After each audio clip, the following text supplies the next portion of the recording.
Ah, I am so relieved when StreamYard tells me I'm alive. You are live.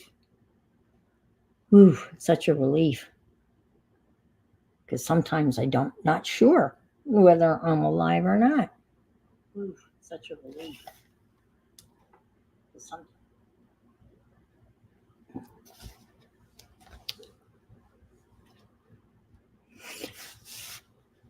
Hello, all.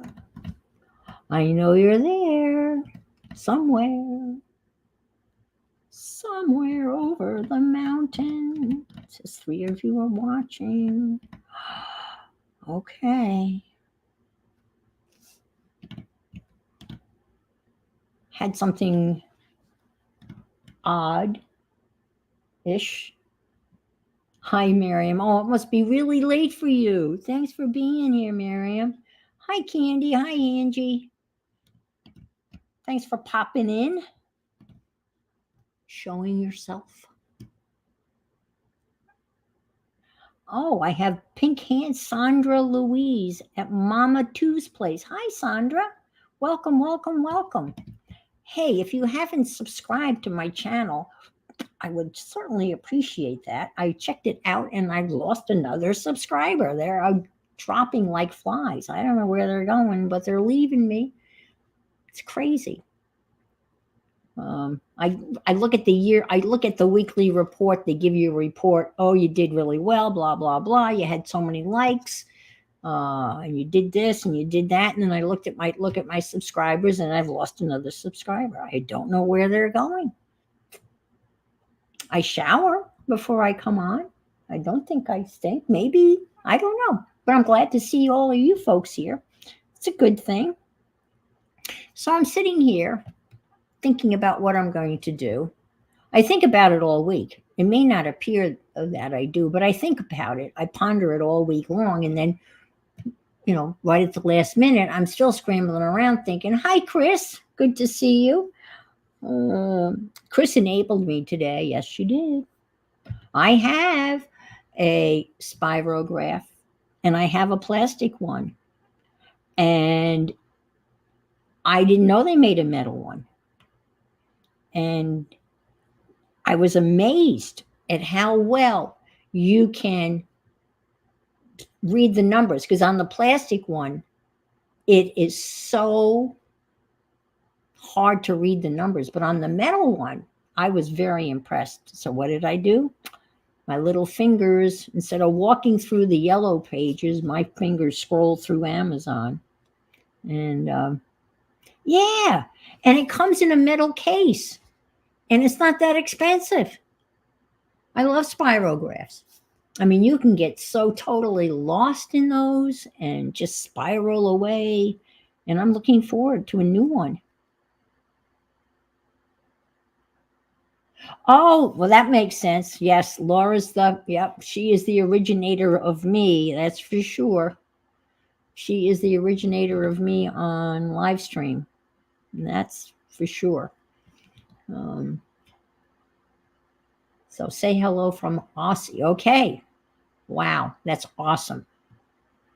So it's probably tomorrow in Australia. It has to be tomorrow. Yeah. So I was sitting here pondering. I'm a great ponderer, and I did several repair things this week. I had to reinflate all of my tires because they all lost 4 pounds of pressure because the temperature cooled down. And apparently, when the temperature drops, you lose air in your tires, and then you've got to fill them up again.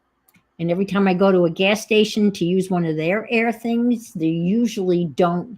Oh, it's early. Okay, 9 a.m. The air pump things at the gas stations, they very rarely ever work. And then you have to pay for air. I mean, that's not fair. You have to pay for air. Anyway, so I bought one of those little portable inflator thingies. And I showed it on my Wednesday stream, and it's nice. It's only about yay big. And I put it No, it's 04 minutes, just after midnight. That's true. And hi, Andrea. So I reinflated all my tires to 36. And thank you to Monkey 911. She messaged me, commented, and she said, be sure it's 36. She said, I think 36 sounds a little bit high. So she said, you go back and check. And I did. I went back and checked. And yes, my tires on my car are supposed to be 36 PSI all around. But I so appreciated her warning me to make sure that I had the right poundage. And I got them all inflated, except the last tire. I only got that up to 35 PSI because the little thing ran out of its charge. I could have plugged it in to the cigarette lighter, which is not a cigarette lighter anymore, but it's a 12-volt thing. I could have plugged that in and finished inflating the tire. But hi, Aunt Bex. I had errands to run, but when I turned the car on, that warning tire pressure thing light went off. So I'm tooling around on 3 tires at 36 and 1 at 35, and everything is working. My light, it's going to be a little dark in here because the only other light I have in here. Oh, I guess I can turn that one on. The little plastic thing that turns the light on. And it's a 3-way. That little knob broke off, so I ordered a repair kit. So that'll come in a couple of days, and I will repair that lamp. And what else did I do? A couple of other little repair-y things I had to do today. And then I'm sitting here, and I heard the front porch door open, and then I heard it close. And I'm going, what did I order from Amazon? I just put a big order in Amazon, including Chris's, but a whole bunch, a little repair thing for the lamp and a couple of, and glue. But anyway, I heard the door, open and close. And I'm thinking, I couldn't for the life of me remember what I'd ordered from Amazon. So I went out on the porch and I got this package, and it was in a different type of package. I'd never seen this type of packages. I tripped off Home Depot. Okay. And no, the lizards haven't learned how to work the screen door. And it was an Amazon package there. And I couldn't remember what I had ordered. So I brought the package in and I opened it, and it was a scale. And I could not remember for the life of me ordering a scale. And it was not only a scale, but it was a scale that weighed your body composition, like fat percentages. And who the hell wants to know that? I mean, it's bad enough to see the poundage. And I'm reading the little thing, and it's caution, do not use this if you have a pacemaker, or if you have osteoporosis, or if you have implants. Like if you've had a knee replacement and you've had any metal parts in your body, do not use this, because there's an electrical current that goes through it that apparently calculates your fat content along with your weight content. And I'm thinking, gee, that didn't sound like something I would have ordered. So sure enough, I turned the box over and they delivered it to the wrong person. It wasn't meant for me. I live at 1663. It was meant for someone who lives at 1653.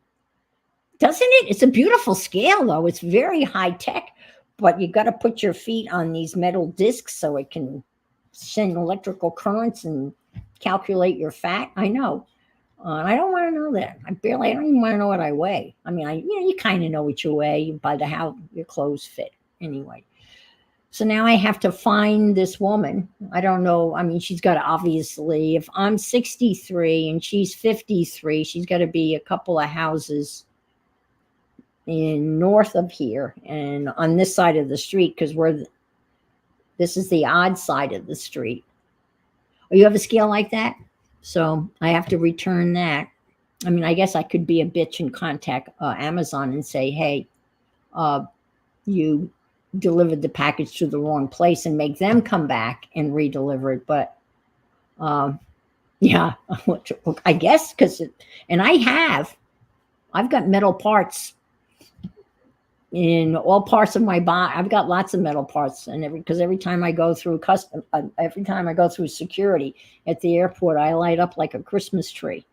So I know I feel the same way. I don't need a scale sending electricity through my body, but so I know you have a scale like that. Okay.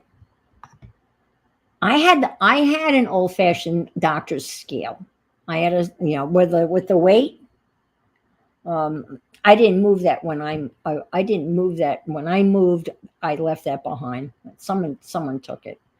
Yeah, I'm a bionic woman. I don't know what good it did me, but anyway, I've got parts that were not parts that I was not born with. And speaking of that, my reading selection, and we're getting down to very few left. And Violet sent me a message and recommended who I could read next. Uh, and it was Irma Bombeck. And I love Irma Bombeck. So I think that's what I'm going to do, is going to get one of her books, because she wrote a column and she's funny. One of my favorite books of hers is "The Grass is Always Greener Over the Septic Tank," and I think she'll be fun to read. Becky said they picked up a small package that was in the middle of the road by Ups and turned it into the security guys at Ups. Well, that was nice. That was nice of you. And Candy's got lots of metal too. Yeah. Yeah. Yeah, she's funny. So I think I'll get that book. And I think those books are, I know I still miss her. I'm assuming those books are like essays, like her column would have been. But that's what we'll probably read next. But the name of this one happens to be Medicine Cabinets. After talking about a scale, we'll read Medicine Cabinets. And let me write on it right now, red, so we don't read it again. Doesn't really matter when we read it, but we read it. Medicine cabinets. I know we all have them. I was just wondering, did you ever go to somebody's house for dinner or a party or something and then use the family bathroom? And while you were in there, did you ever take a look in the medicine cabinet? Just to kind of compare notes, Did you ever just look around a little? I have a friend who does it all the time. He claims he is doing research for a PhD in sociology. He says lots of other people snoop in medicine cabinets too, and they aren't working on PhDs in sociology. It's not something people talk about much because you think you might be the only one who is doing it, and you don't want people to think you're strange, right? My friend says if you want to know the truth about people, the bathroom is the place to go. All you have to do is look in the drawers and shelves and cabinets and take a look at the robes and pajamas and nightgowns hanging on a hook behind the door. You'll get the picture. He says all their habits and hopes and dreams and sorrows and illnesses and hang-ups and even their sex life all stand revealed in one small room. He says most people are secret slobs. He says the deepest mysteries of the race are tucked into the nooks and crannies of the bathroom, where we go to be alone, to confront ourselves in the mirror, to comb and curry and scrape and preen our hides, to coax our aging and ailing bodies into one more day, to clean ourselves, relieve ourselves, to paint and deodorize our surfaces, to medicate and consult our oracle and attempt to improve our lot. He says it's all there, in cans and bottles and tubes and boxes and vials, potions and oils and unguents and sprays and tools and lotions and perfumes and appliances and soaps and paste and pills and creams and pads and powders and medicines and devices beyond description, some electric and some not, the wonders of the ages. He says he finds most bathrooms are about the same, and it gives him a sense of a wondrous unity of the human race. I don't intend to start an epidemic of spelunking in people's bathrooms, but I did go in and take a look in my own.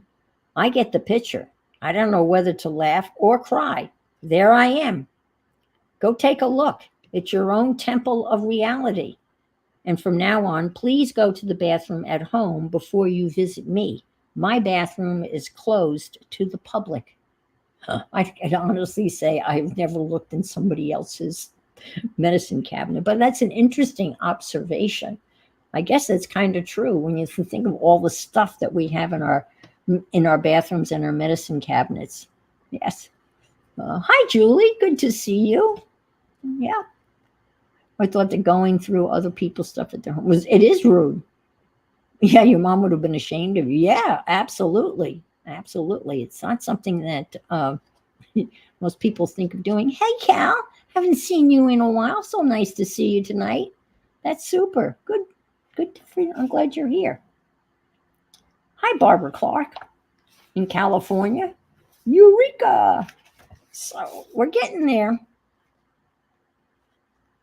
Red, red, red. Raccoons. I haven't read raccoons. And since there's a 24/7 raccoon channel, maybe I'll read raccoons next week. And then we'll go start looking for Irma Bombeck. She was so funny. I can remember just laughing out loud reading her columns. All right, so I wrote down in the description, I think I wrote tag o rama because I didn't know what else to say. I did make a tag earlier this week in our Thursday chat, and those of you, there's only a handful of you that were there. I think, Becky, you were the only one there that's here. And I got rather frustrated. Yes, that's true. I mean, I have a guest bathroom. That's correct. That's right. And there's no reason for anybody to, use my bathroom. I have a guest bathroom that's next to the guest room, which is used by art supplies. But you know what? That's the one room where I don't have any art stuff. My art stuff has literally encroached into every single room in the house, but not the bathrooms, not yet at least. Powder rooms, yes, where you powder yourself. Your streamathon with Raul, yes. Well, I'm going to do a tag-o-rama. Yeah, I'm looking forward to the streamathon. I'm going to get to Ring in the New Year. Usually Janet Young does that, but she's not this year because she's going to stream on her regular time, which is Monday. So I'm it. Well, I have magazines and crossword puzzles, but I don't consider those art supplies. Well, if I was looking at the maybe if I tear out a picture or two later on to use as a collage or something in a collage. Yeah, that's true. So I made this tag, it'll be midnight my time. Yes, not your time. I made this tag and it was a tutorial provided by Graphics Fairies. And her name is Terry, Terri. And she gives horrible directions. Honestly, I would not have been able to make this tag if it had not been for Becky. And this tutorial is also on YouTube. And Becky I couldn't understand her. And my mother used to say that all the time. I can't understand them. They're talking too fast. Now I'm saying it. And now I really feel old. But I'll show you the tag. It's kind of like her tag. It's a shaker tag. And my shaker stuff is kind of stuck in here. And it's a kind of a crisp.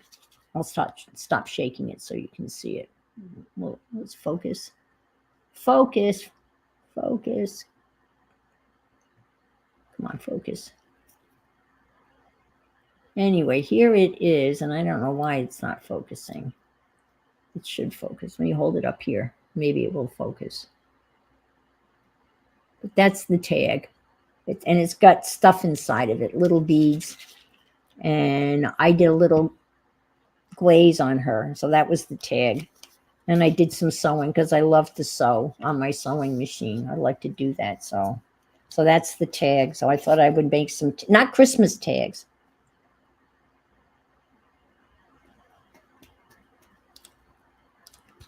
Is that when it started? Okay. So I thought it was the Is that Heather? Was it the woman, the music person that did started it? I didn't know Creation Cece did it also. Oh wow! I've been doing this. Will be the 4th year I'm doing it. So 3 with Mary, 2 with Mary, 2 with Mary, 1 with Lori, and now this year with Raul and Miriam. So that's the tag.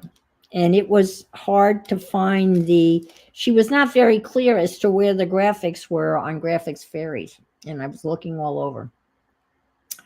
Hi, Nettie. Oh, that's right. You're a New Year's Eve baby. My daughter-in-law is a New Year's Eve baby too. So when I buy her Christmas present, I have to buy, basically, I got to buy I buy the birthday present. She did for 3 or 4 years. Last year was Paint Lori. Yep.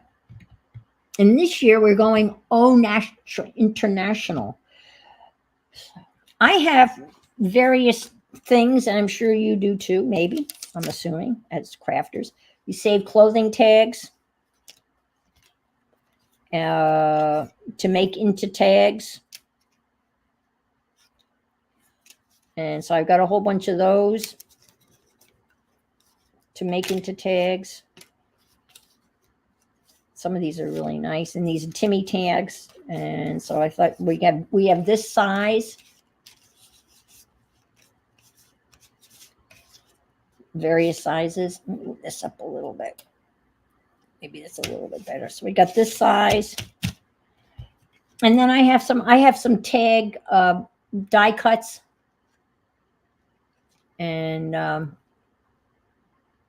so this is made out of manila folder die cut, and I even put the little thingies on it. And this is something I just bought that can be made into a tag. And then I have some real big ones that I made into tags. I think this came from Carol. When Carol went across Canada from where she was to where she is, from where she was, and she gathered stuff along the way, and then she sent it to me, and I took some of this stuff and just cut them into tags. So I got some big stuff to make tags out of. And I've got a junk drawer. Lisa and Heather. I know Lisa. I didn't realize Heather was involved. That's 8 years. Well, I'm so glad that Raul and Miriam picked up the baton, so to speak, to carry it on. And I have a junk drawer,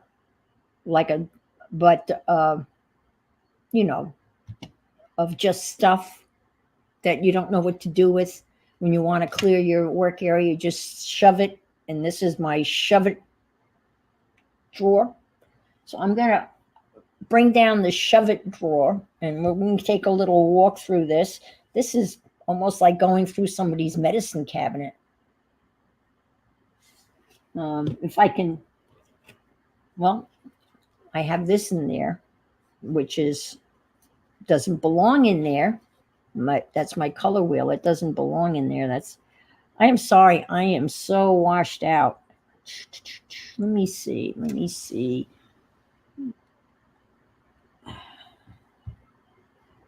I've got no light directly on me. Wait. Let me try something. Sorry, folks. It's driving me crazy. And you guys are just so nice. Let me turn this. Well, that's better, right? Mm-hmm.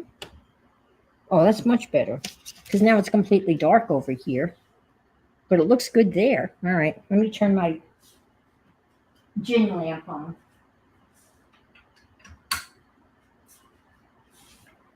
Okay, that looks better.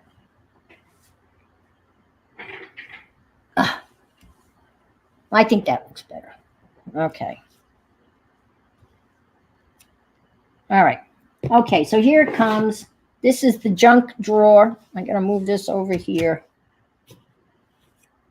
Huh, I put that back in the wrong way. Whoa. Whoa. Now this is a plethora of goodness. I mean, there's some good stuff in here. Jelly paper. Well, we could use some of that. Got some stuff here that could go on a tag. Yeah. This is from Beth. Yeah. Got some music paper, go on a tag. Got a napkin. Got just pieces of scrap. Oh, this is material that I made into like, I put carpet tape on it.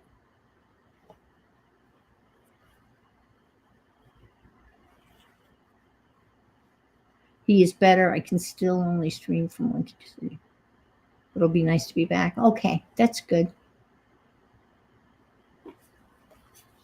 Got some of that. This is just, these squares were cut out to do that little, ooh, this will be good to print, make marks, right? Some black. That would be good for tags. Let's see what else we got here.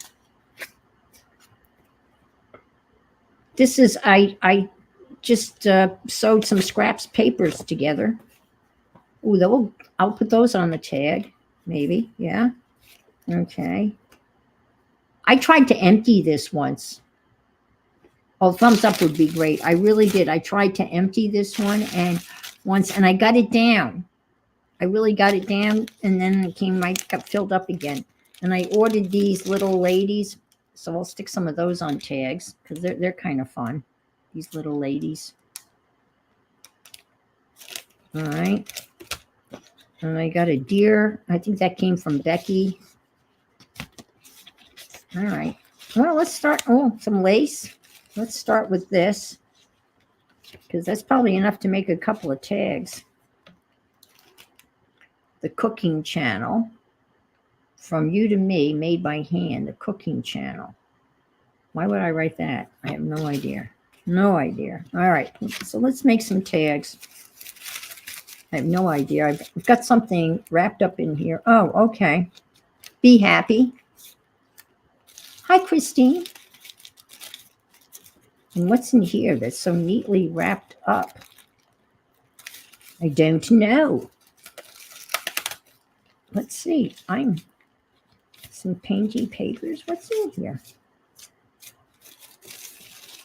Oh, look at all this. Ah, oh, look at all these goodies. Oh my God. Oh, look at that. Mark, look at all these goodies. Well, I'll be. All right, we'll take that out. Gosh. How nicely I wrapped that all up. Okay. All right. I'll stick that over here. And I will put this back in the thingy for now. I think I've got more than enough to make a whole bunch of tags. I want to do a December Christmas / winter solstice journal. And I was so inspired by Colleen and Kathy. And there's the avocado, and that's from Becky. And they're using a loose leaf, and I've never used a loose leaf as a binder for a journal. And I have a bunch of loose leaves, and I don't know why I'm hesitant to just get out the loose leaf and get out some Christmas scrapbook papers and wrapping papers and just start slapping stuff together. I was going to do that today, and for some reason, I got cold feet on that.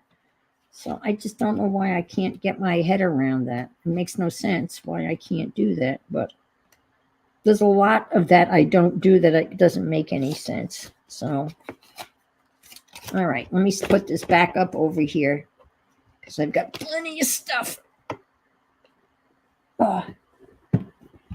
Fortunately, the tote for that.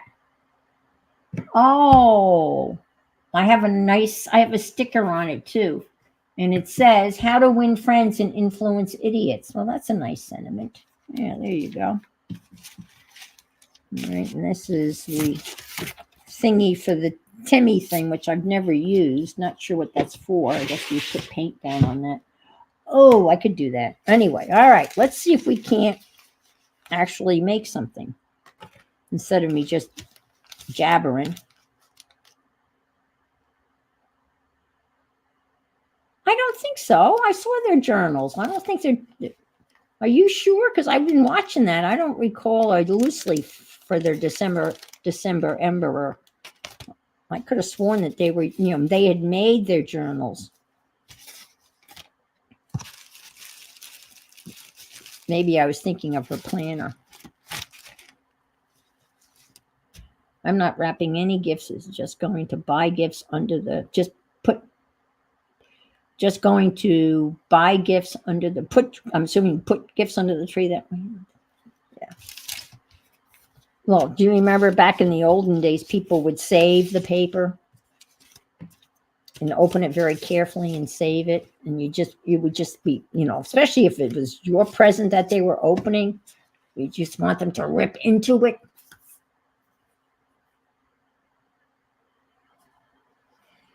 Let's see. They are very creative. Just pens, paints, paper. Yep. That's a good idea. All right. And I have some. Well, let's start gluing down some paper that I have did some mark making on. Let me stick that down. We'll start. You got to start somewhere, right? Okay, they did make their journals, but they both glued a 3-ring binder into the spine of it. Oh, okay. I thought about doing that. Yes. Well, now I have a reason. Now I have something to. I made my own wrapping paper. I had these little foamy animals, little sticky foamy animals, right? And I stuck them on a toilet roll, an empty toilet roll, and then stuck it in one of those lint things. And then I inked up the little rolly thing, right? And rolled it on freezer wrap paper. And it made a nice little print. And it made some nice wrapping paper. Not Christmassy, but wrapping paper. And I have some, I can honestly say I don't have a whole lot of wrapping paper. Because I don't really, the only time I use wrapping paper is when the kids are here. And they're not going to be here for Christmas.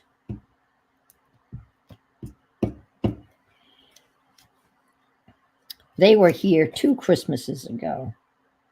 And they still kind of believed in Santa Claus. And Reed was kind of, he's the oldest, and he was having his scratch his head moment, when he was thinking, well, how can Santa be at Granny Annie's? That's what they call me. And at my place, and we live in Salt Lake City, and that's, he knew that there was a big difference in time. So we had to open our presents early because I was on the East Coast. That's what his father was telling him, right?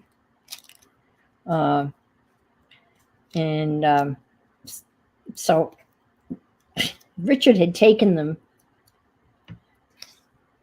You have a lot of, yeah, I do too. Richard had taken them to the pool.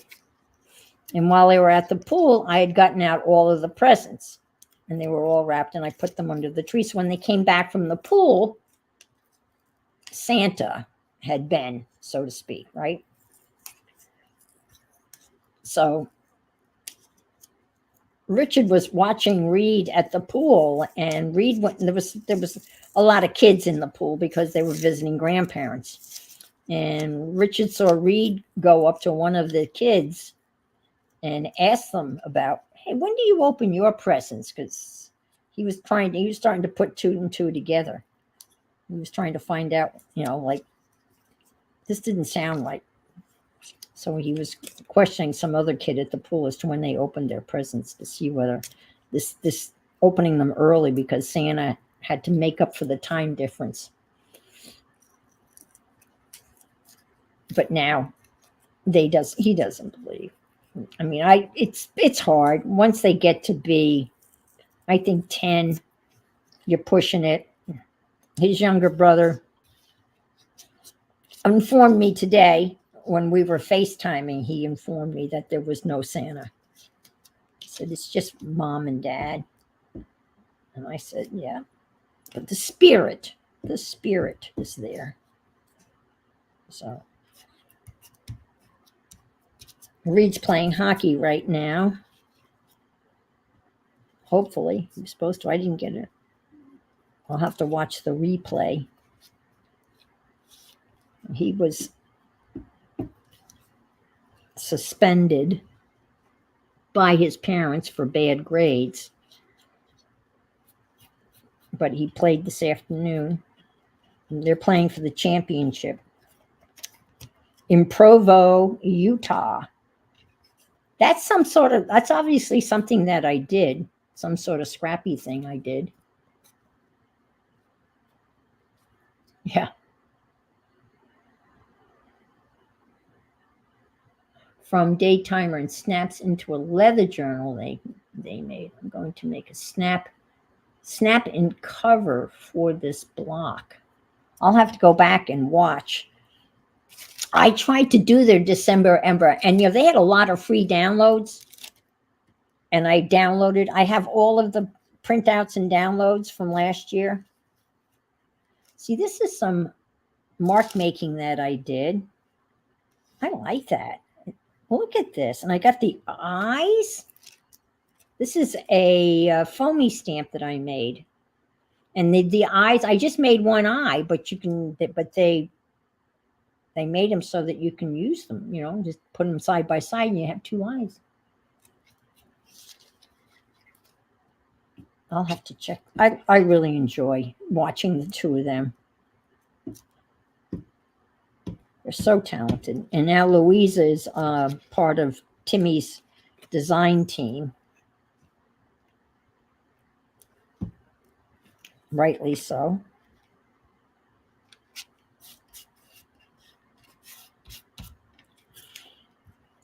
And I stumbled across a new jelly plater. Not new, but new to me. And she kind of got me going. I actually had the jelly plate out. Hi, Deb.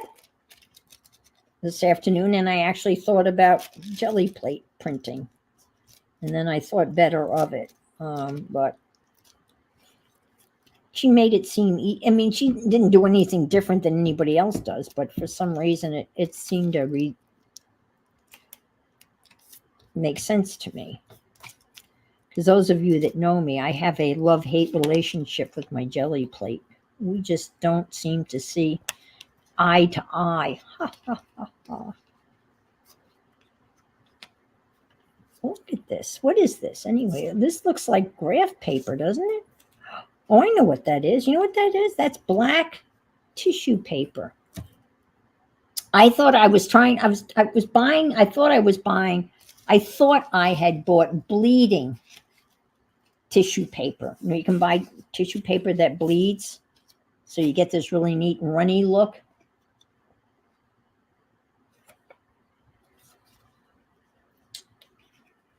I got a little fishy. I'll cut him out a little bit more. That's a stamp that I carved. I know this carved December too. Everyone's carving. That just seems like to come up with, and then I guess they have prompts, and Safi is doing it, And day one was bird. And I have a bird stamp that I carved a while ago, which I could have used. But then they have ones like, I don't know, abstract things. I'm not good with abstract kind of quotes. I mean, prompts, you know. I need concrete. I need nouns, not abstract nouns. Like, I can't think of an example. I still have 3 stamps. Okay. Yeah, I don't think I would. I mean, bird, yeah, I could carve a bird. I have a really nice bird stamp that I carved a while back. And but the prompts, yeah. The prompts are hard. But this is sticky. I'm all stickied out. And that's another stamp I carved a while ago. How about I got this little tree on tissue paper? I got some really neat stuff in here. Let's stick. That's already sticky. This is going to be quite the tag. Yeah. Did I say hi, Amber? Not hi. Well, what I tried to do today is I tried to do like a little collage, like thingy, like a very simple collage, and then use that as my image transfer. And the results were not very, I'll show you. Here they are. Let's see. So this was a background that I had taken out of, I think, Architectural Magazine. Hi, Rosemary. And then I'd cut out a chair and glued the chair onto this. And then I jelly plate printed it. And then it tore the paper, and I had some of this iridescent paint that I put around where the paper had torn. So you can kind of see a chair. Then I thought maybe I could do a Christmas tree. And by just using, putting the black paint on the jelly plate and then taking strips of various papers, and make a Christmas tree. And then, and that would be the transfer. And then put the paint in the paper. And so this is how that came out. And that didn't, you can kind of see a Christmas tree in there. If you look real hard, there's kind of you can see there's my attempt at the Christmas tree. And that was my attempt. Kind of like this, and I'm kind of sorry I added this paint in it. But this has potential in terms of, and then if you went back and you could paint in like ornaments or whatever, and that could be like a kind of an interesting Christmas card. And you could make copies of that. This has some potential. Oh, you like them? Well, thank you. Yeah, I've got I like this size. I think this is what, the 5x7. And then I've got the 8x10. And then I've got a circle one, and I got yeah, gold would be pretty. Yeah, gold would be, yeah.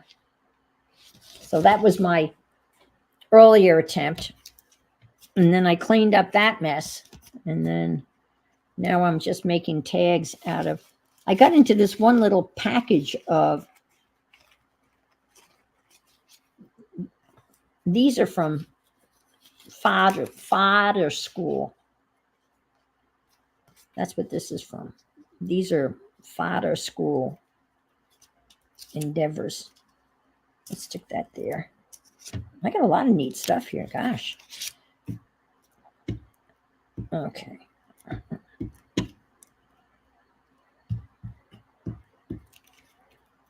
Oops.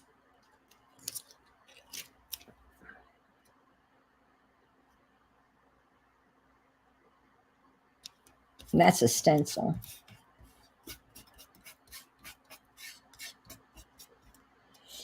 Something right up there. You know, with all those things that I bought. Oh, thank you, Miriam, for coming by. I know it's very, very late, and we so appreciate seeing you. I'm so relieved to see you. Every time you show up, I am so happy to see you. We're all thinking of you guys. Yes, we are. Jesus. See, that's a stamp that's a bunch of patterns that I made. I'll put that on another one. Let me see. I'm going to put a stamp right here, like a postage stamp right there, because I got lots of those too. Postage stamps are so pretty, aren't they? And I got washi tape. I can get my postage stamp book out of here. Come on. And if you could see, well, I guess we all have that, the mess behind the scenes, so to speak. This is my postage stamp book that I got at Carhartt. This is not all of them, but this is a nice way of just displaying them. So you can go through and you can just see what you've got. Yes, thank you. But you know what to do with your thumbs. Not sucking them. No sucking thumbs. How about a thumbs up? Let's see. I need a little stamp up in this corner here, but I don't want to cover her eye. So maybe that's not going to work. How about the queen? The queen mum right here. We'll put a little queen mum right up in the corner here.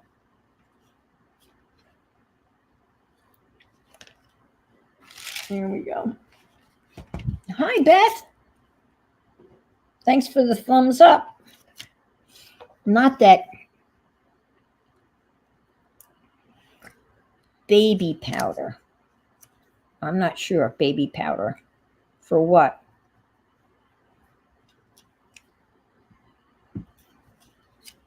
We'll just stick her right here. There.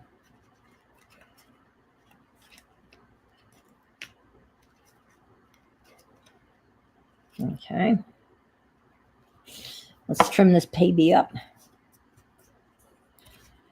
And I don't think I got that down good enough. No, I didn't.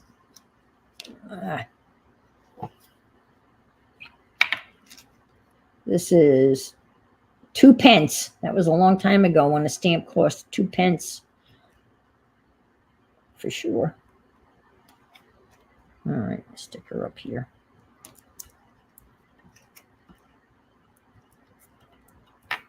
I just bought some more of this. It's so hard to find this. Well, it's not hard to find it. It's just become so expensive. The extreme. I don't know why Elmer's all of a sudden decided that was, you know, to give it an extreme price to it. And I know in Europe, like a lot of the streamers from Europe use Pritt, I think, Pritt.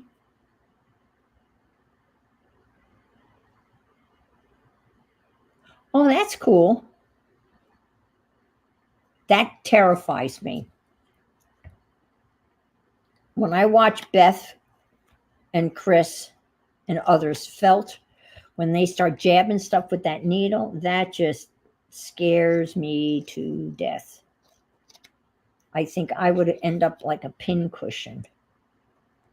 And to me, the whole process is just amazing. You stab and you stab and stab, and all of a sudden you have a cute little whatever.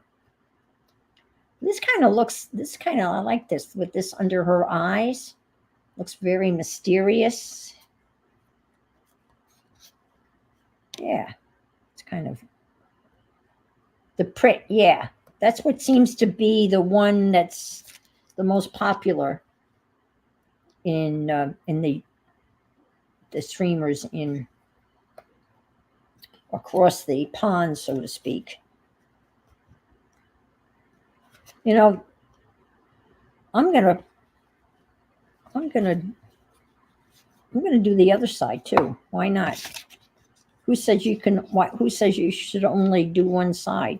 Is that a rule somewhere? I don't think so.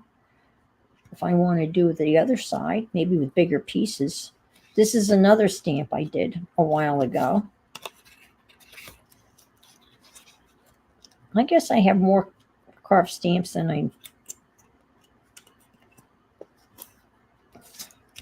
Yeah, we'll stick her on there. She's on. Oh, I know. Hi, Monkey Mary. Hey, thank you so much for the heads up on the PSI on my tires. I did double check. I know the tunnel books. Have you gone to Pinterest and looked at them? Because that's where you get talk about a tunnel rabbit hole. They look like so much fun. And the carved books where people carve out books, and they leave stuff behind.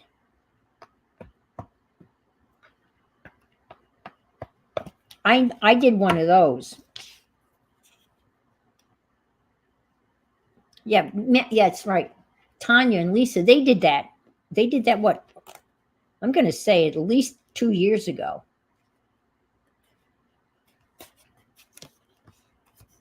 And let me show you the one I did. It's not a tunnel book, but it's like a carved book. And it was a little book that I bought at Tuesday morning. Only paid a couple of bucks for it, and it just seemed to be the right size to do that with. And then I kind of framed it I took the cover and turned that into a frame. And the title of the book was Small Spaces.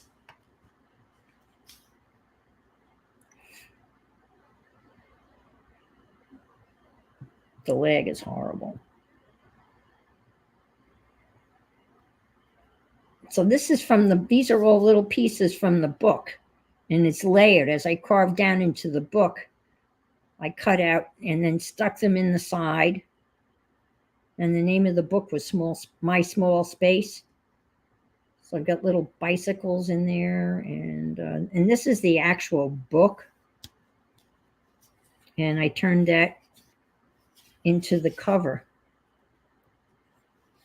and it stands up.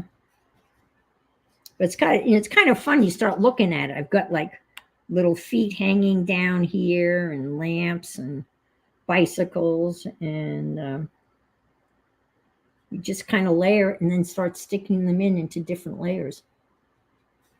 Yeah, I mean the history of, and this is not a tunnel book. I guess this is kind of, I guess it's somewhat of a carved book because there are a lot of original pages that I carved around, but then stuck stuff in to give it some dimension.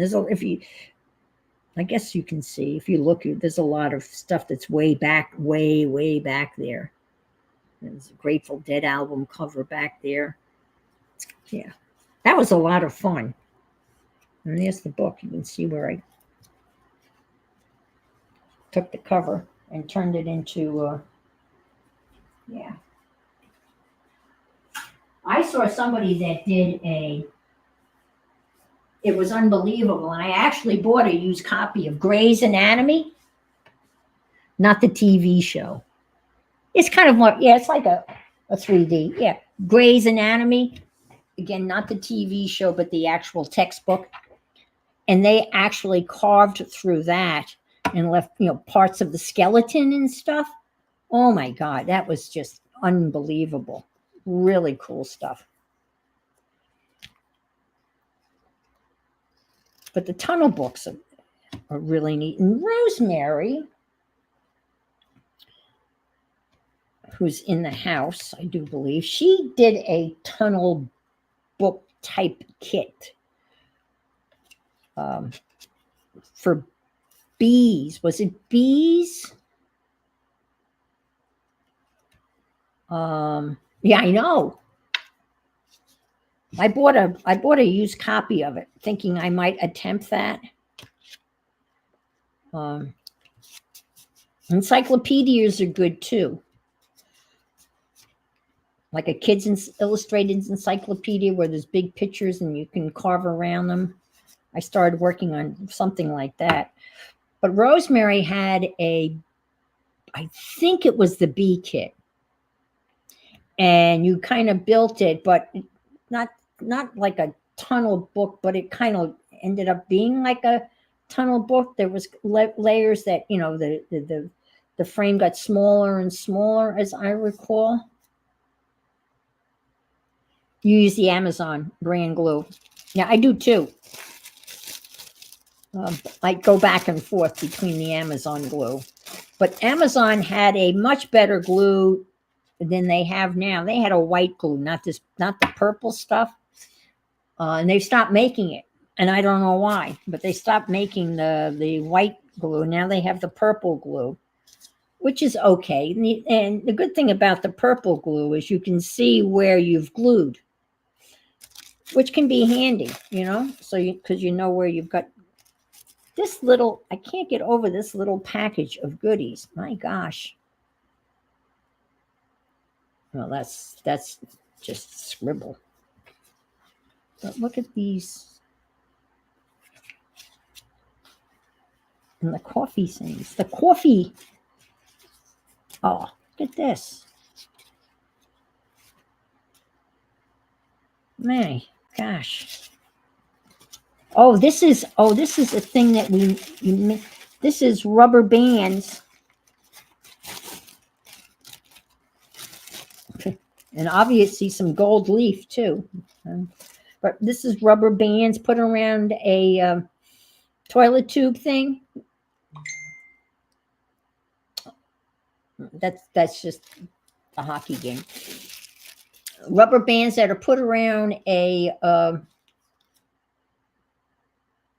toilet roll tube, and then put on like one of those lint things, and then you can roll it in paint, and then so you get that little mark. So let's stick some of that down. You can see through it.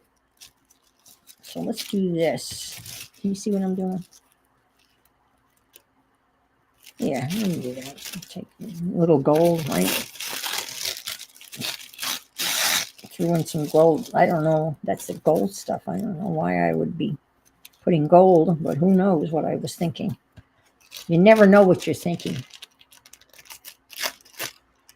Yeah, it's fun when you do that with the rubber bands. Yeah, you got a bug flying around.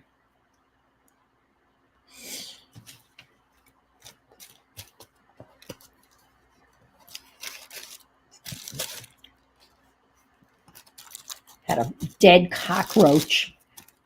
Ugh. That's better than a live one. And it was a little one. It wasn't a big one.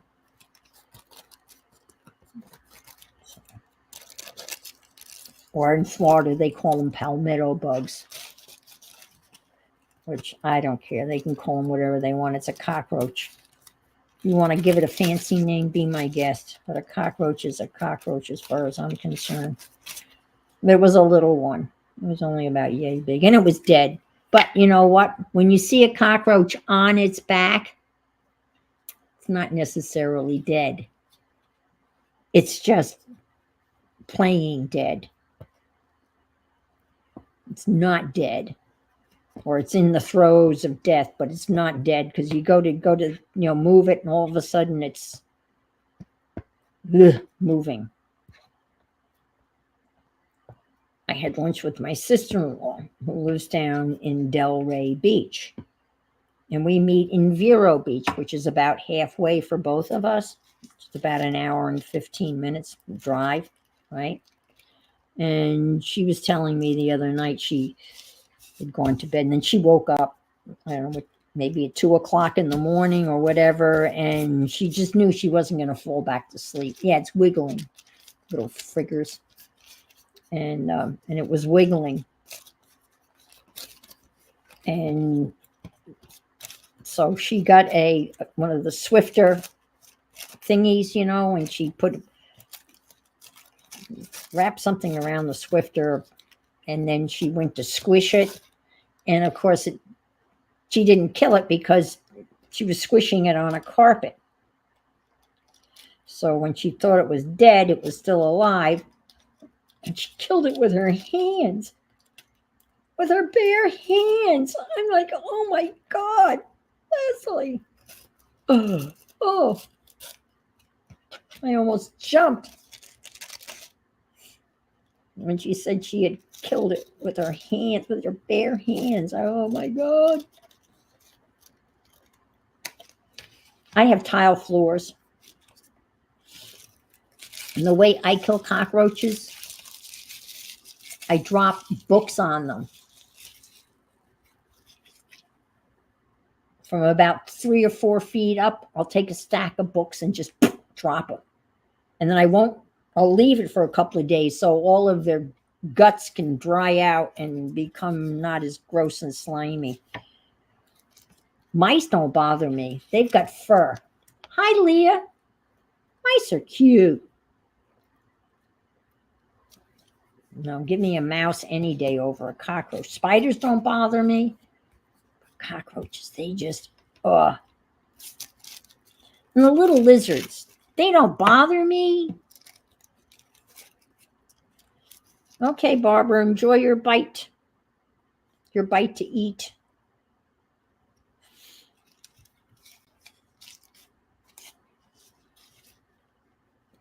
And the lizards don't bother me. I mean, they're harmless. These are little lizards. You know, they're not very big. They drive my cat crazy. And they get in the house occasionally, especially when it gets cooler. And then Lily goes on lizard watch. The lizard will get under a piece of furniture, and that's where Lily will, it's hard to say, Lily will be there waiting for the lizard to stick its head out. And sometimes in the past, she's caught it, and she's got the lizard in her mouth. And the lizard's still alive, and I'll pick up Lily and the lizard all in one and take her outside and kind of shake her until she drops the lizard, and then I bring her back in the house.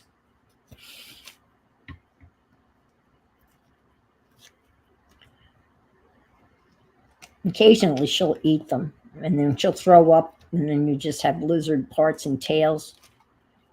Yeah, the joys of living in a warm climate. When I first started teaching, I went into my classroom one day, and there was a snake in my classroom, a little tiny snake. And I don't know, I called the office. I don't know. Somehow the principal got involved. And her comment was, I bet you didn't have any snakes in your classrooms up in New York. And I said, no, I didn't, because I was on the second floor. So the guy that was kind of like the biology teacher, he came with one of those little grabby things to grab the snake. And it got in behind like the computer thing. And when we moved the computer desk out to get at it, we squished it. So that was the end of the little snake. It was just a little baby snake. I mean, I wasn't standing on the chair screaming, a snake, a snake. That kind of, I like that, just right in the middle, in your face, a black dot. Yeah, I like that. Have a nice nap, Angie.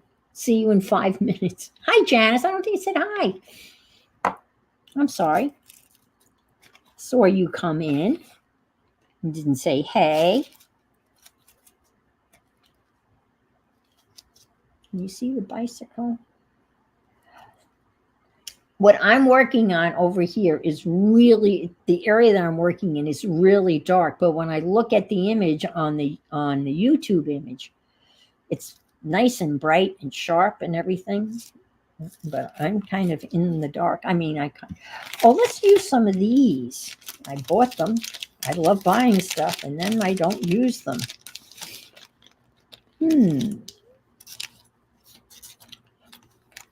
Okay, that's kind of how I look when I see a cockroach.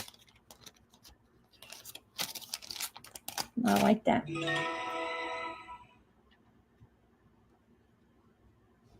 Yeah, this was just a little garden snake. It was a little baby. It was a littlein, poor thing.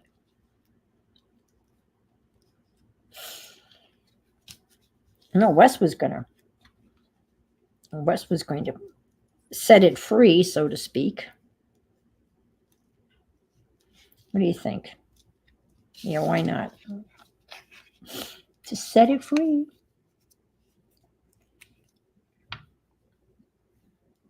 Let's see, poor snake. Yeah, it was only a poor little guy. And then another day, I walked into the classroom, and there was a big, big mumbo jumbo spider. And the kids were starting to come in, because the class was about ready to start. And I pointed out the spider to one of the guys, and one of the guys, am I frozen? Oh no, I am frozen. Let's see. Let me see. I don't never been frozen, so I don't know how to. Let me just do this. I don't know how to unfreeze myself. Let me leave studio.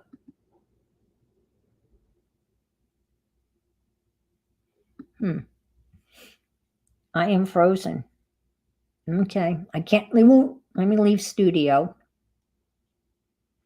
It won't let me leave the studio either. Huh. Wow.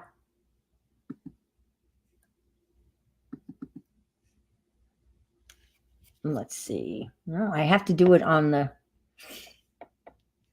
leave studio. I don't know what to do. Let me see. Any of this stuff work up here? I don't want to end stream because then if I end it, I'll lose you all. Let's do this. Huh. How about this? Reload site. Okay. Hopefully I'll be back. Okay, reload site. Here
I'm back.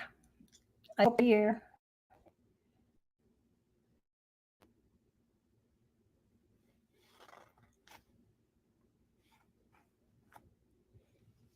Anybody still here? Yeah, you guys hung out. That was weird. I've never had that. That was really weird. And Becca said it could be the computer, and it better not be because I just paid that sob son of a boat $250 to clean out my computer and make it run nice. So yeah, I had to. You're right. I had to shut it completely down, and even then, it was kind of sketchy. And then when it reopened, all sorts of things was opening up. So thank you for hanging out and being patient. At least I could communicate with you through the iPad, through my iPad. So if it didn't look like I was not coming back, then I would have just said good night, guys. Sorry. So I'm going to use this lovely lady because I like her figure. Yeah, she's svelte.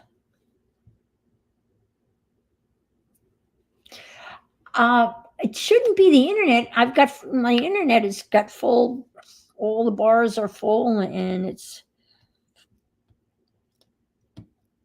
we have lost our internet service. We lost it the other night.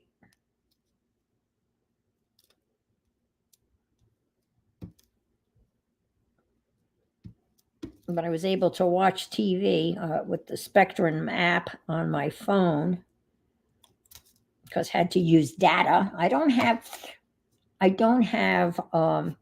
when I bought my latest iPad, it's just with the internet. I don't have Wi-Fi. No, it does have Wi-Fi. Doesn't have internet. I don't know. It only has one of the two. So when the internet goes down, it goes down with it. Not necessarily. You're more likely those solar flares.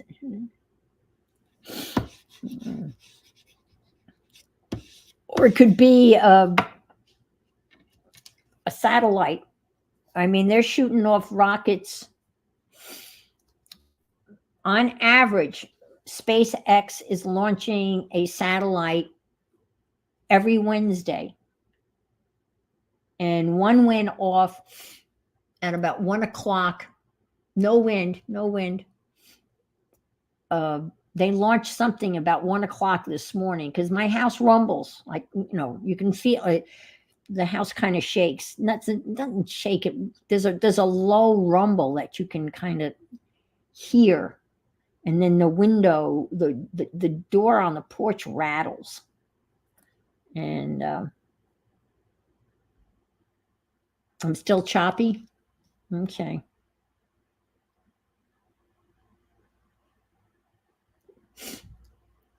Yeah. Well, I can switch I've got two internets. And I've got the 5G.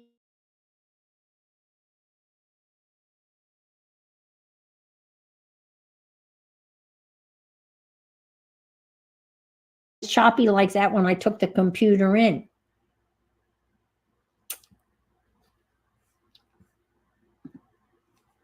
And the son of a.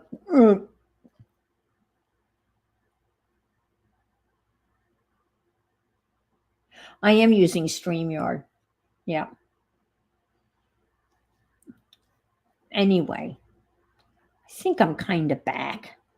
I'm looking at it. It looks okay. That doesn't really look in focus on YouTube, though. Let me go. Let me see if I can.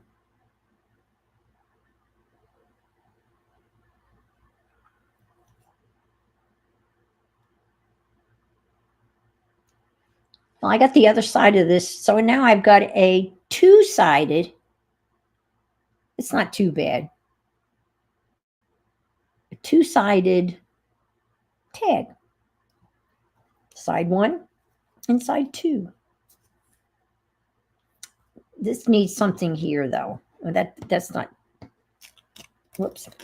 That was not supposed to be there. This needs something. Maybe you should put another lady on that one, huh? I got a littler lady. Apparently, they come in several sizes. Let's see. We got big ones. Big ladies, little ladies. I think we should put her on this side too. And then we'd have one on the front and the back. I like that. We'll put her. Bad gremlins, yes. That's right. And that's what they called them. That's what they called them. That's the British expression for engine problems and things like that, mechanical problems. They refer to them as gremlins.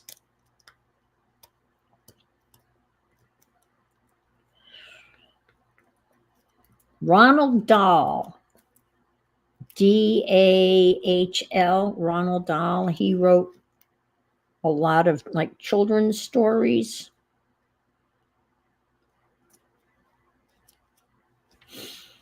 He was a pilot for the RAF, and he was in a plane crash, and he was blaming it on the gremlins in the engine in his plane. And he was a rather tall man, and he screwed up his legs, so he was kind of he wasn't out of the service, but he was no longer flying for the RAF. And he was a very handsome, charming man, and they sent him to Washington, D.C. to kind of act like a spy, but a spy in the sense that he went to cocktail parties and smooshed it up with the DC elite. And he was there specifically trying to get the United States government to join World War II to help out the Allies. Great book. Great book. And if I only could remember the name of the book, I would tell you. And it was obviously nonfiction.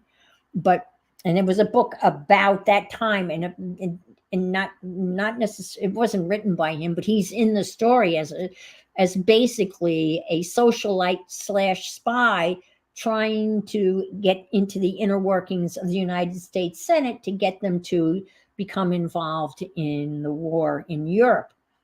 And we didn't get involved in the war in Europe until the Japanese bombed Pearl Harbor, and then it was all full guns ahead, so to speak. Charlie and the Chocolate Factory, Matilda, yep. But Ian Fleming was also a spy during the same period. Ronald Dahl and Ian Fleming knew one another. And of course, Ian Fleming went on to write all of the James Bond stories. So these guys were kind of real kind of spies during, for real. So there's your interesting, useless fact for the day, Ronald Dahl. And it's all because Violet used the word gremlin. I had a gremlin.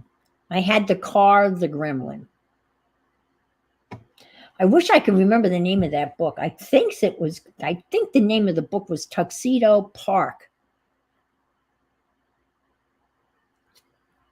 There is a Tuxedo, New York, where a lot of rich people live, but I think the name of the book was Tuxedo Park. I read that a long time ago, but it was, fascinating. I just finished reading. I read a lot of nonfiction. Yes, you are. I'm glad you're here. I mentioned you earlier that you had made that great recommendation of when I finish everything I really needed to know I learned in kindergarten, that I'm going to go to Irma. I am. I think I'm going to get the grass is always greener over the septic tank. I think that will be a good one. I'm going to do a little, one of these things along the side. And I find these very handy. I like these better than the bigger ones. And you can get a whole boatload of these for next to nothing.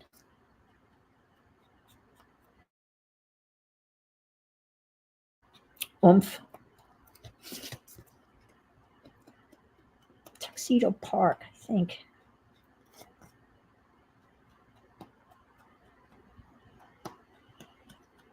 We had a Gremlin. What possesses to buy that car? I have no idea. I don't remember. And it was a baby blue. God, it was an ugly car, and I think they made it ugly on purpose because they figured the charm of it would be in how ugly it is. If life is a bowl of cherries. Oh, okay. If life is a bowl of cherries, I'm in the pits. Was that the? I can't remember.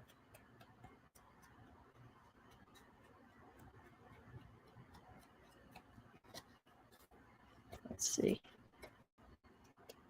So my son, the youngest, who's the Salt Lake City guy, his latest undertaking is he wants to watch the 100 top movies, 100 best movies as determined by the American Film Association or corporate something. And so he started doing that. And he watched 2001. Yeah, the Pacer was like the pretty child, and the Gremlin was the ugly child.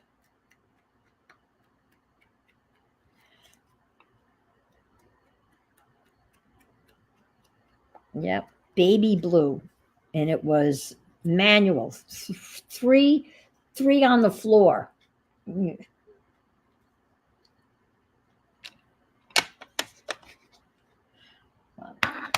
I really like this tag. I mean, this is a busy tag, but it's a tag.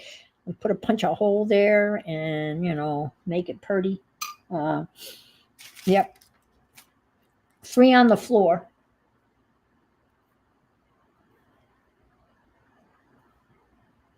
Oh, yeah. Hints with Hill. Yeah. Yep. That's another good one. I don't think she's anywhere near as funny as Irma. I mean, Irma was talking from everyday housewife experiences. You know what I mean? It was real. And according to Google, the book is called The Irregulars. Okay.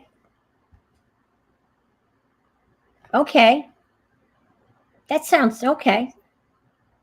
Actually, yep. I think I even have that on my shelf in the other room. I got rid of most of my books when I moved, but I think I have that one.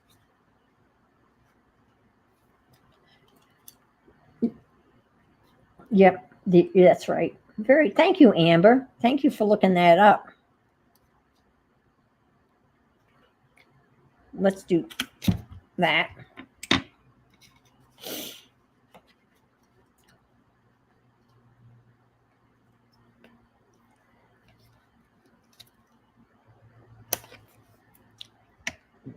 And I finally got this set right. And just do a little squeeze. Ah! I get it? Kinda. I gotta do that down between my legs, Oh my God. Well, Sufi dancing, is that different than line dancing, or is Sufi dancing belly dancing? Barbara, you're doing a lot of dancing. Well, have fun. Don't break a leg. Sufi dancing. What is Sufi dancing?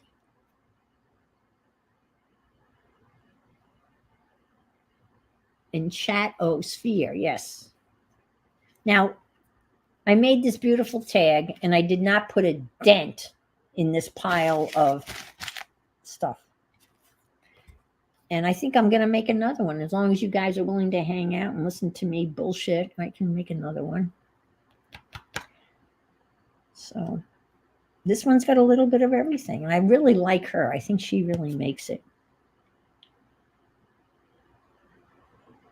Oh, that sounds beautiful.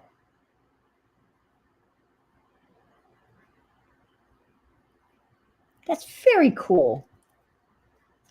Sufi dancing. Is it Sufi?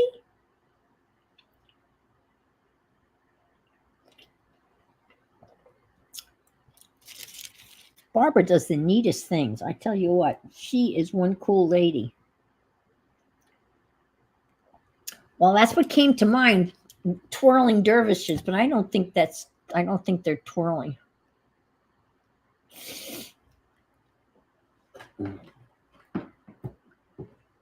She's keeping herself real. That's what she's doing. She's keeping herself active and real, and that's the most important thing. That's why I'm playing bridge.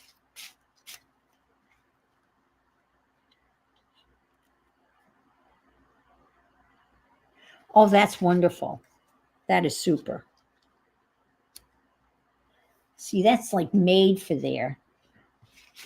And look, this is made for here also. It's like I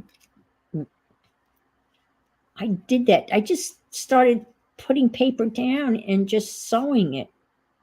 Like that free foot, footless. I know there's a technical word, but it's like when you remove the foot off the, you drop something. You drop your foot. It's a sewing term, and I always screw it up, but that's what that was supposed to be. And I have a new sewing machine where there is a little lever where you can.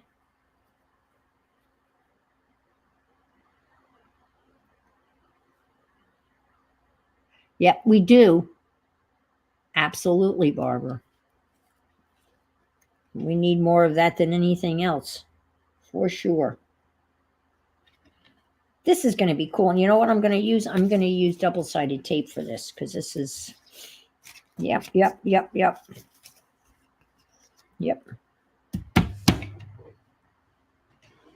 We need something, that's for sure. For sure, we need something. Because we're really scary times on so many levels.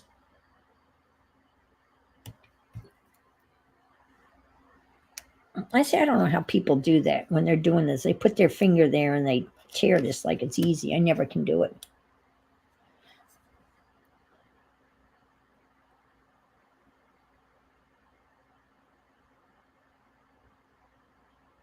Yeah. Barbara is 80, and she is a very special 80. And she's just keeping it real.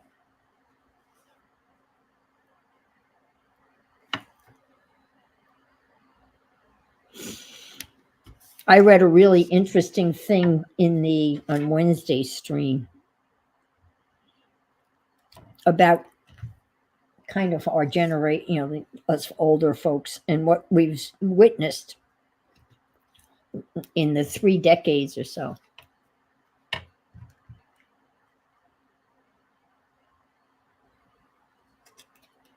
Yep, absolutely.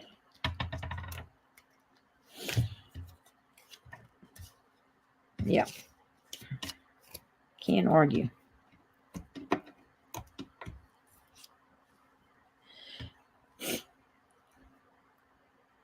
I just finished reading Stephen Ambrose's book called Citizen Soldiers. And it was D-Day to the end of World War II in Europe. And Stephen Ambrose was an incredible writer. He wrote Band of Brothers. And this book is older. The book was published in 1997. Yeah. I'm listening to books, Mary, while I'm crafting. And that's It's not the same as reading, but it is reading in the sense that, you're getting knowledge. And yes, they made, yeah. The citizen soldiers, again, it's not easy. It's very detailed, and he's talking about platoons and divisions and the three big, Bradley and Eisenhower and Montgomery and Patton and the moving of the troops and how many men, and what we did to win the war, and then all of that. And it took me a long time to read because it's a type of book, I'd read it in the afternoon and I would read it and I'd fall asleep. And then I'd wake up and read that paragraph again and then fall asleep. You know how it goes. And eventually I finished it. So I just started a new book, another nonfiction book, called For the Soul of America, written by John Meacham. So that's what I'm reading now, but I just started it. Kindle, yep. Well, what I do is I have, I'll buy Kindle books. A lot of the times they're free on Amazon, but I subscribe to Audible, which is Amazon, and you get a book a month or more. You get credits and you can get books.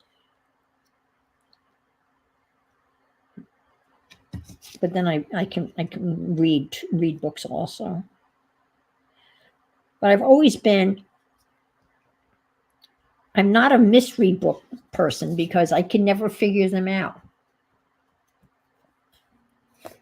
Yeah, it was very. But some of the statistics were, the guys that died the most in World War II were the NCOs, which is non-commissioned officers, and the lower ranked, like lieutenants, those people that were mostly on the line, they died in huge numbers. And then the Battle of the Bulge, here they're stuck in Germany. Apparently it was like the worst winter on record. And they didn't have winter clothing, and they're in these foxholes. And the biggest problem that they had was trench foot.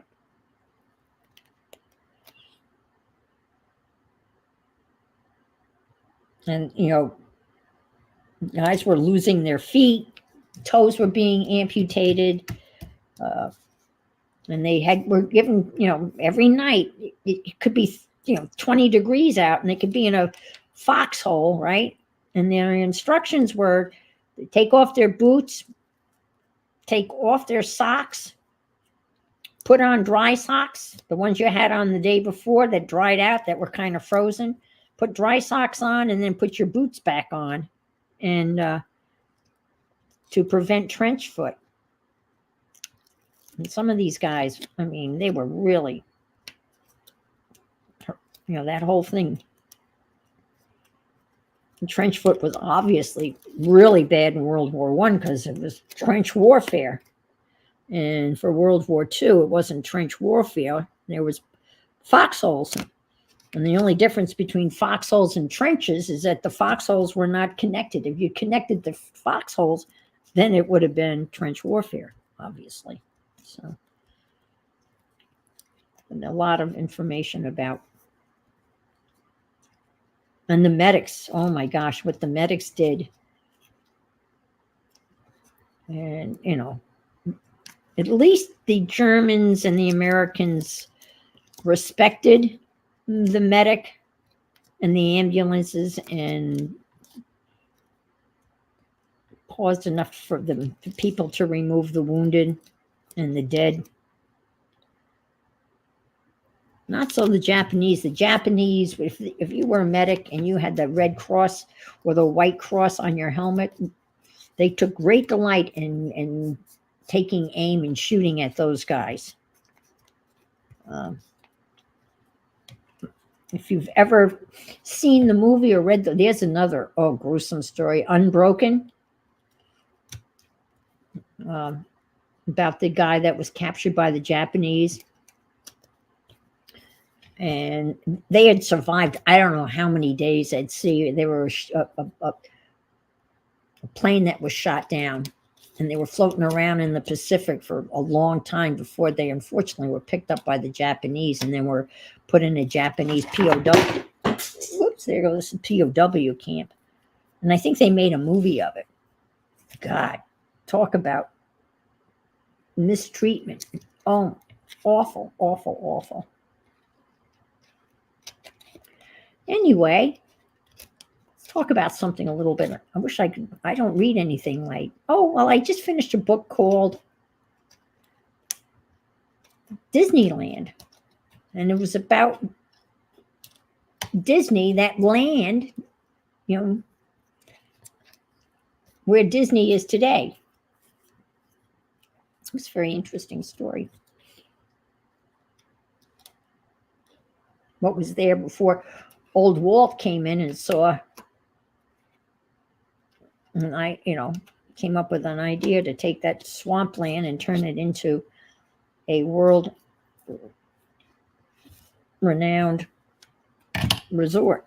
I look at that. Isn't that neat? I must say, I just have a couple of pieces that I need to sew down. But that's what that is. And that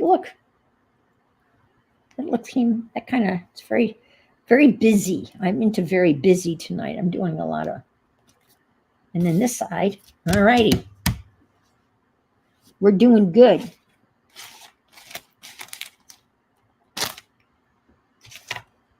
This is amazing. I have not really moved beyond that little neat package that I had tied up.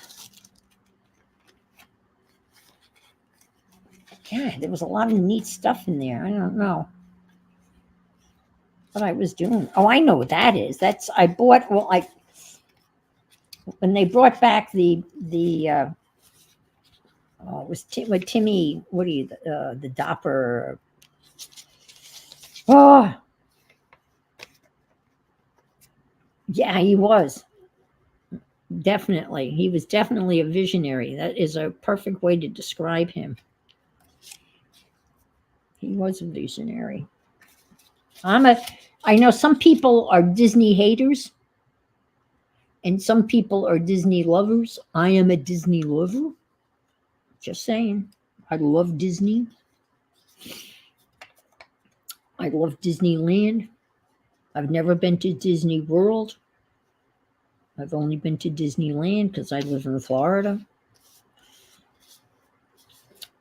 I love it. It's outrageously expensive, and I don't care. When you go, I mean, it's just, can I tell you, it's done right. It's just, I don't know.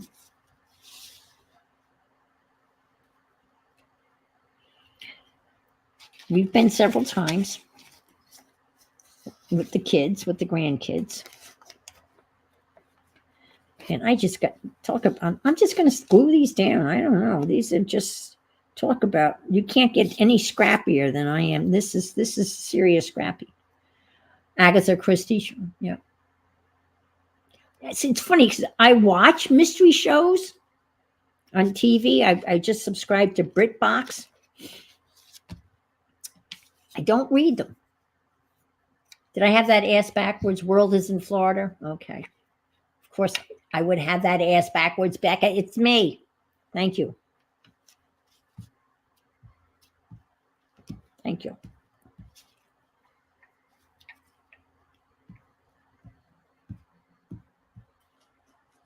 That's true.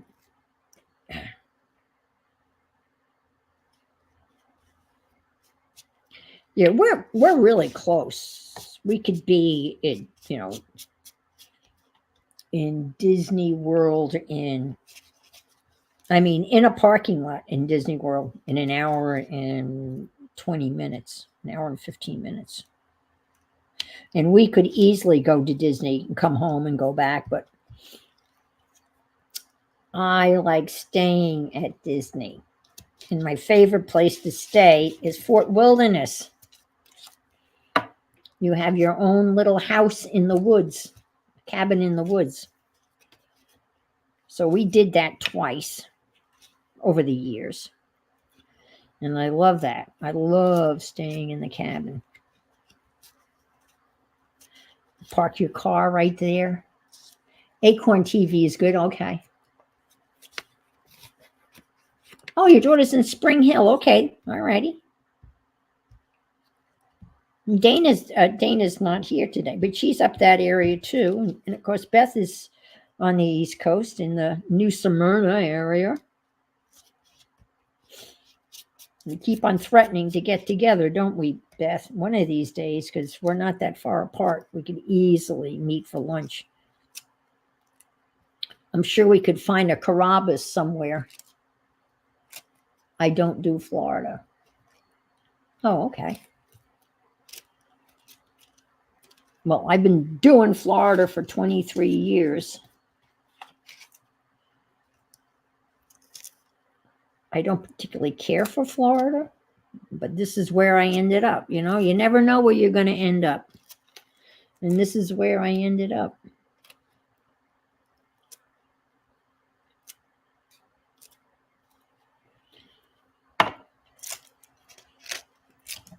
When my dad died, my mother said, "Why don't you move down here with me?" And I was living in cold, snowy, like snow from Halloween to Mother's Day, New York, an hour south of Buffalo. And there was really nothing keeping me there. Nothing was keeping me there. My oldest son was in college, freshman in college. My youngest son was a freshman in college. My oldest son was in graduate school, and neither of those boys were coming back to Maple Springs, New York, and that's where they were raised. There's nothing there for them.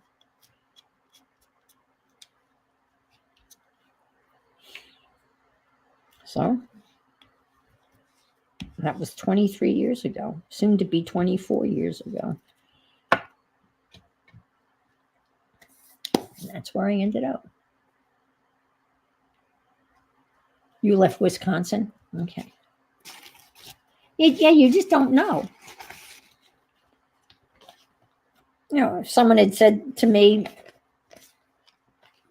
a year before, you know, and a year before, if someone had said to me in 1999, you're going to end up in Florida for the rest of your life, I would have said, no way. I would say, you sure? Nah, I'm not going to go to Florida. I mean,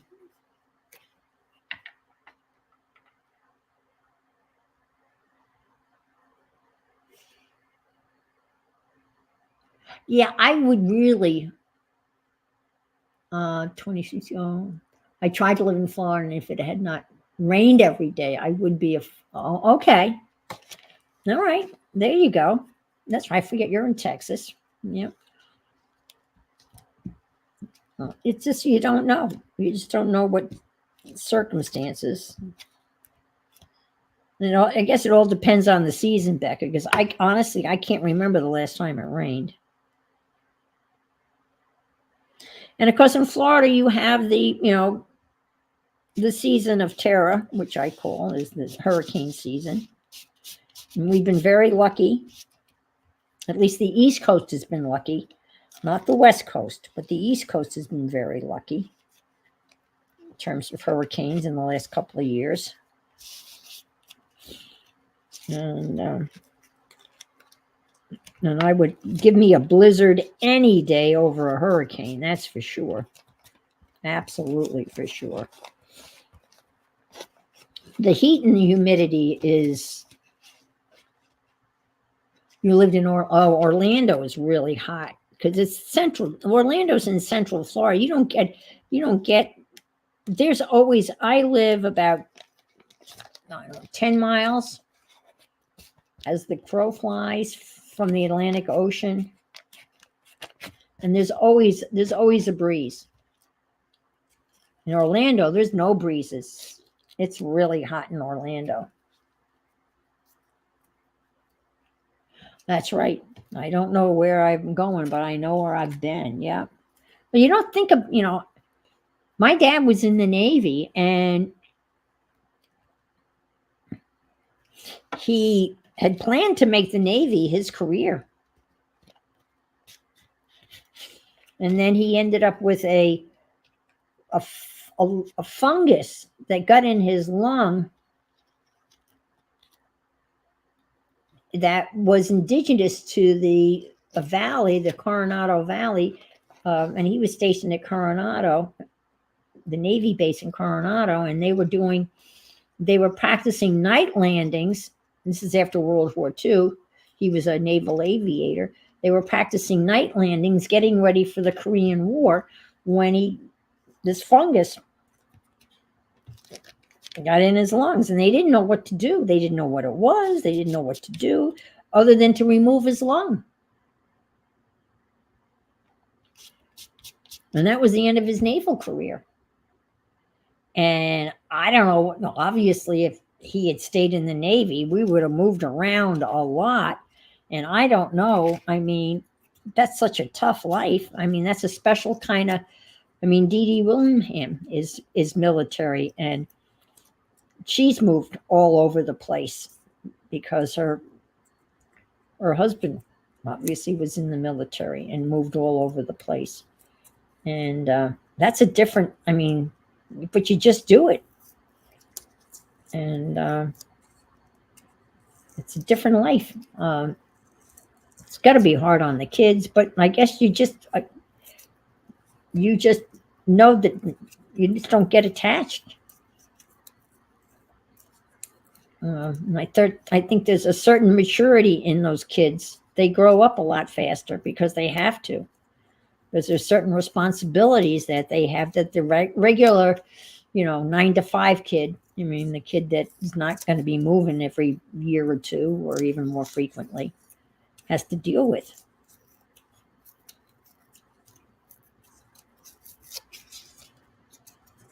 Look at that. That is orange. I like it. Right down the middle.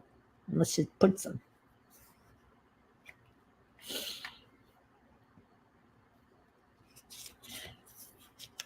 Here's a case in point. When I was teaching in New York, right? I got word from my mom that my dad had passed away. So, and he had not been well. He was in the hospital. And I went into school, the next day, told the principal, we had 5 days bereavement. So I went into school and I got lesson plans together for 5 days and all of that, and told the kids, my dad had passed away and I'm not going to be here.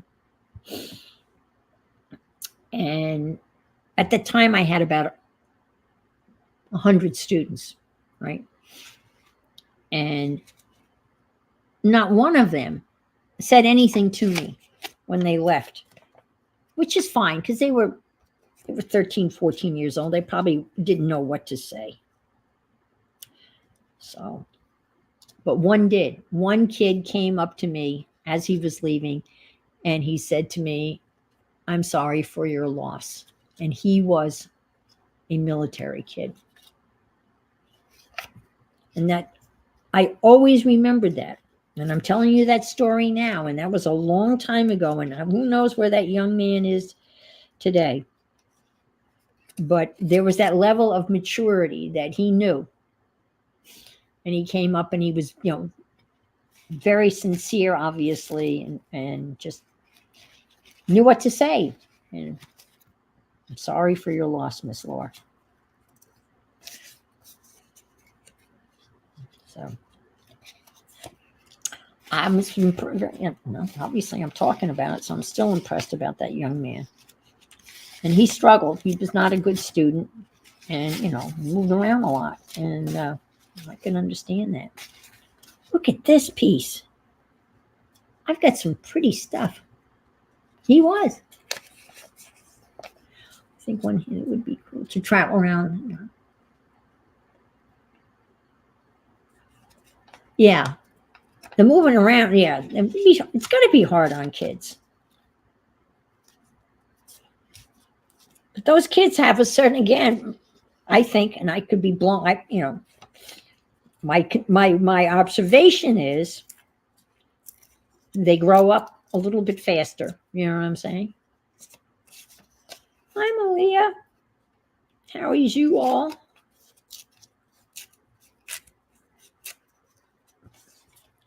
Hope things are well with you and the girls and hubby. I'm just blowing smoke and trying to reduce a pile of, I have a junk drawer.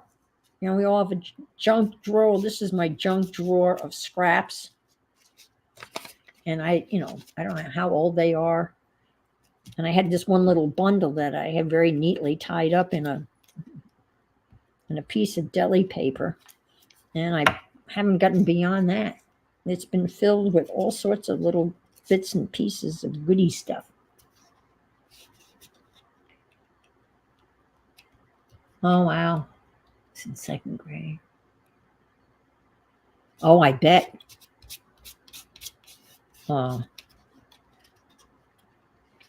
See, nowadays, I think the schools or counselors would be better to handle that, That's tough.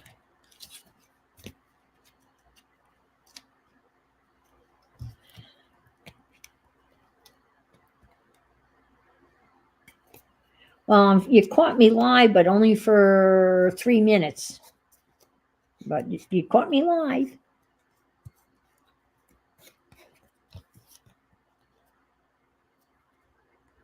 So I'm going to glue this down.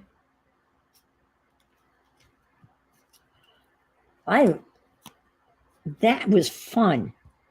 And I probably opened this drawer and just started taking these pieces out and just started holding them together and sewing them with the free for all. It's not a free for all. No, I bet you never did. No, given the time, probably not. Never saw a school.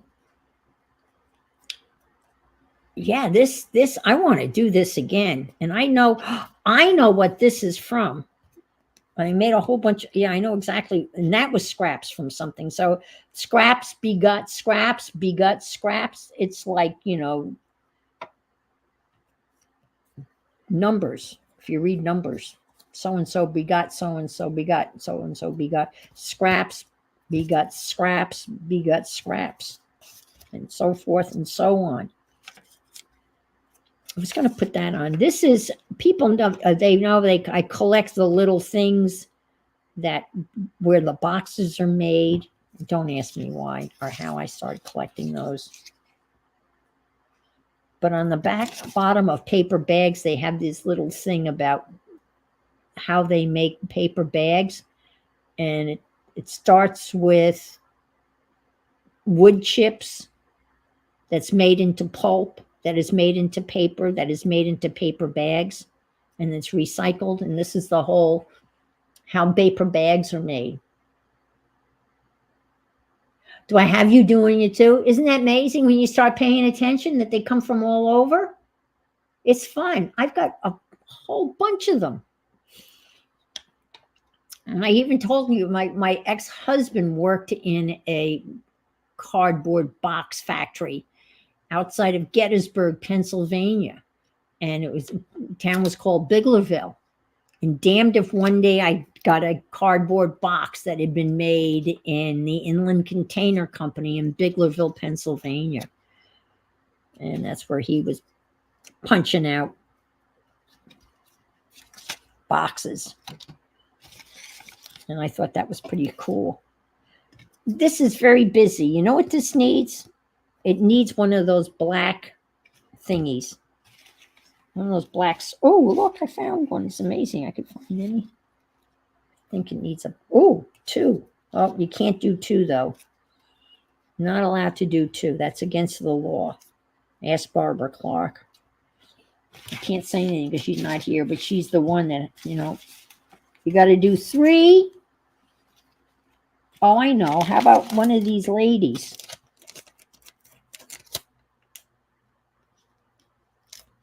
Maybe this, and then one of these ladies. How about one of these big ladies? Ooh. Or maybe, let's see. Ooh, mama. Ooh, I like her.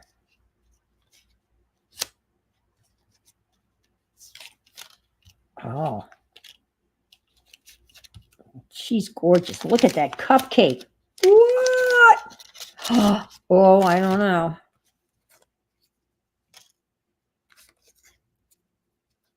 Oh, man. Look at this one, though. How do you like that dew?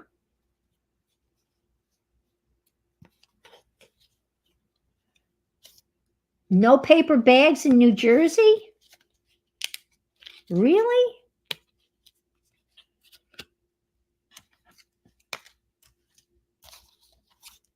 I think plastic is worse. I mean, actually, bringing your own bags is the best, right? I try to bring my own bags and not leave them in the car.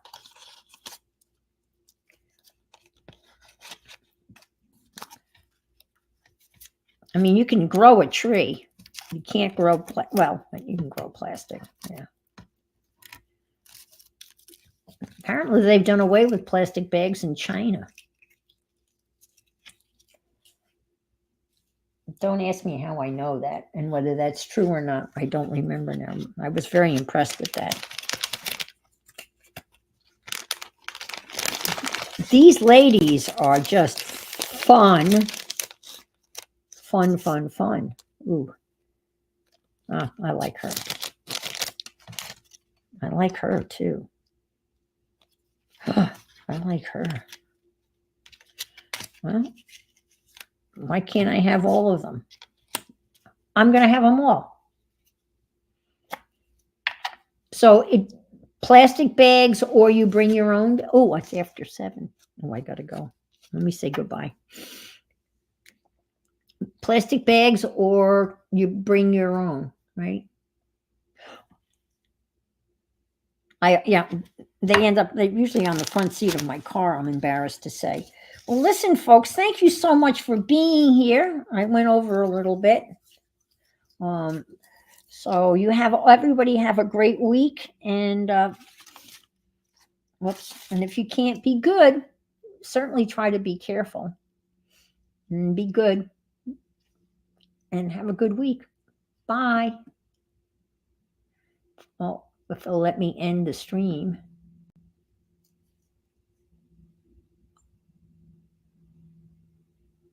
Huh. It's frozen. It won't let me get out of this. Uh-oh. Oh my Lord. It's you know what? It's the computer.